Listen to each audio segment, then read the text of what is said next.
Täna oli siis teine poolfinaali mäng Maaülikooli vastu, võitsime 84-73.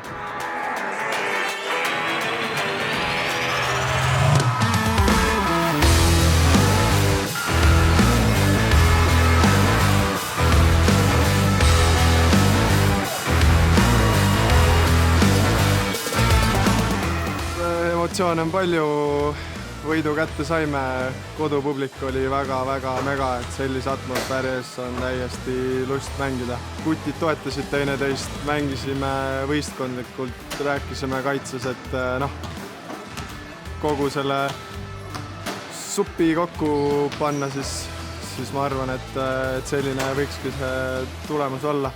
Väga raske ongi midagi rohkem öelda, et kohtume juba saalis.